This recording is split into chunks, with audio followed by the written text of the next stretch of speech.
The house you live in right now is held together by metal.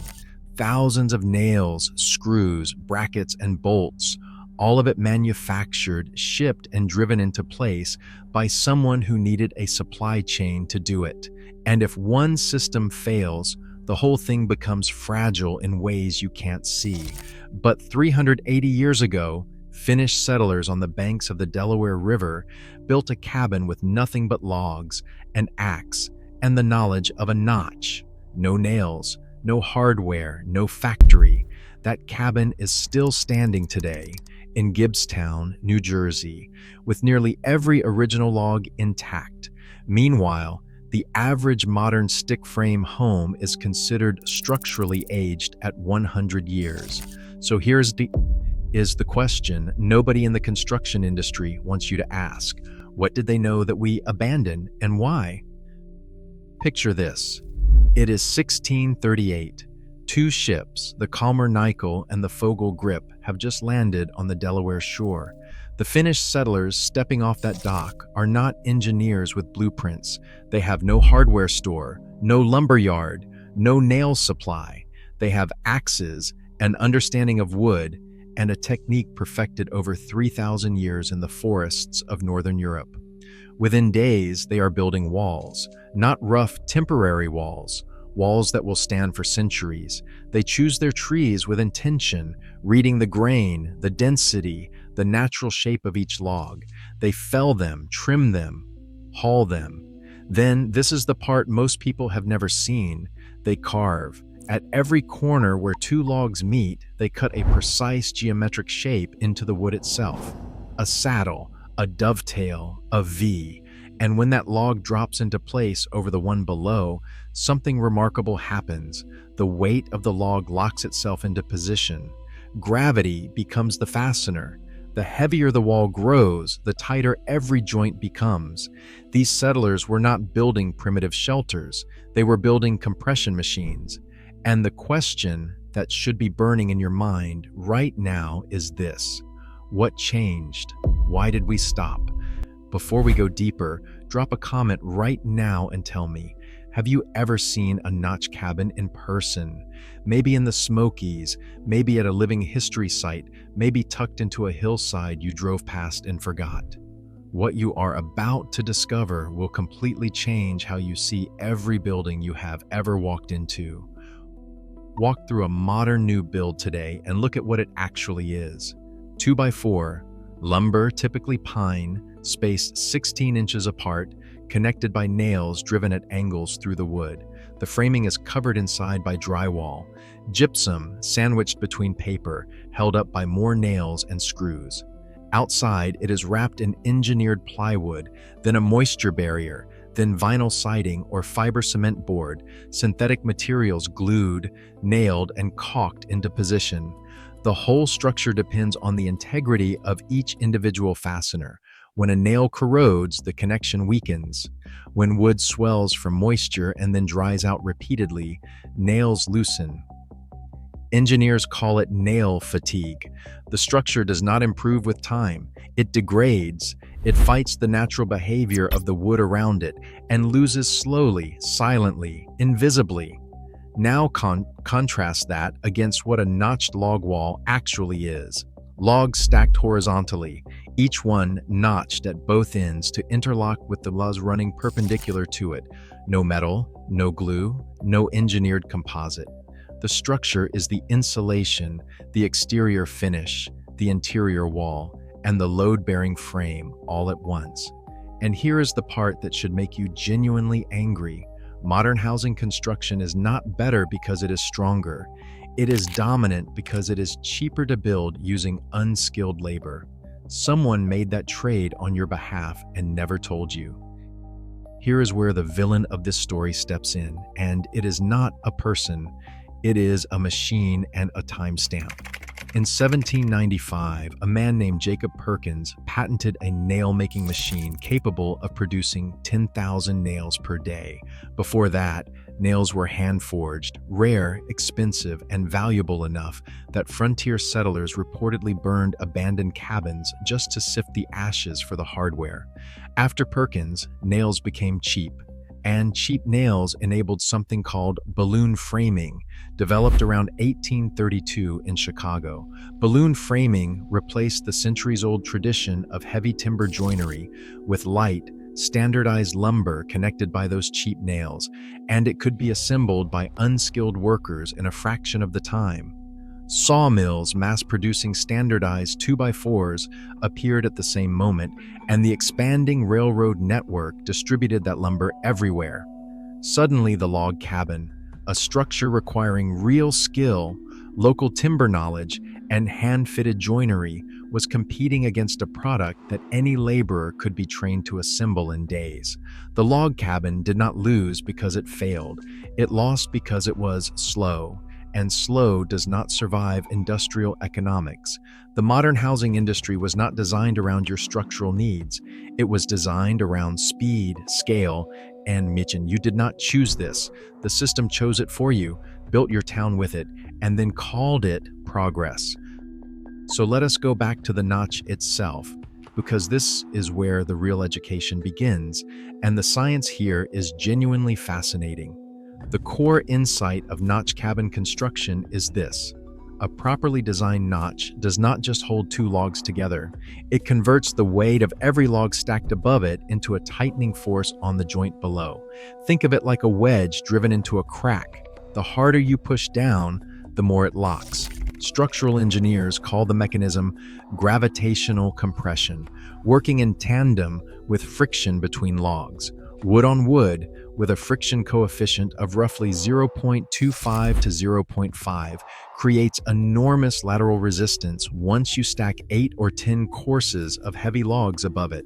The four walls form a box, and perpendicular walls brace each other through those corner notches, distributing any lateral load, whether wind, earthquake, or the push of a person against the wall, across the entire structure simultaneously.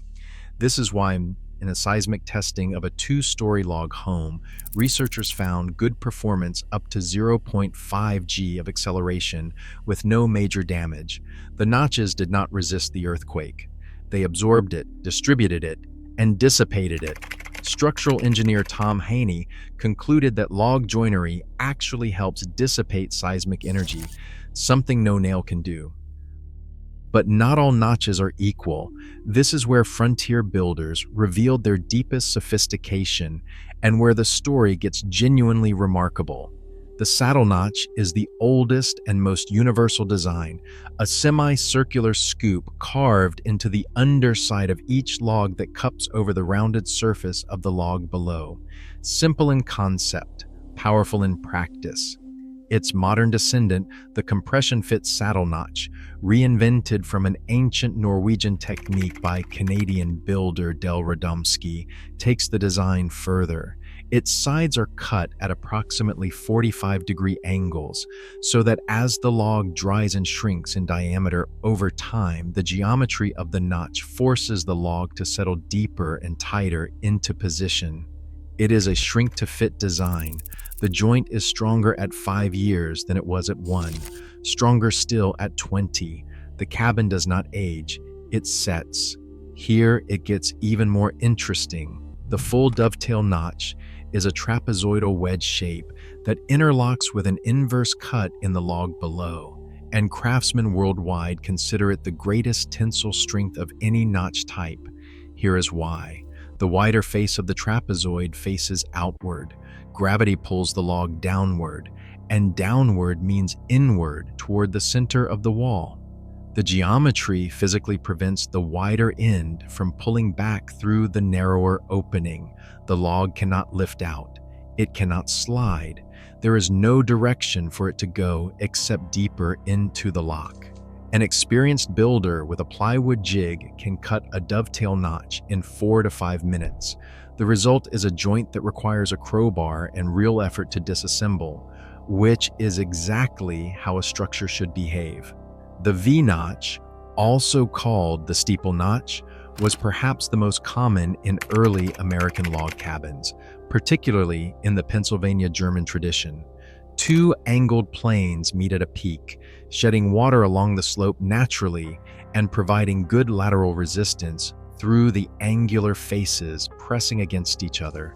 The half dovetail trades some of the full dovetail strength for superior water drainage, with a sloped face that directs rain outward and away from the joint. And then there is the full scribe system, the pinnacle of the entire craft.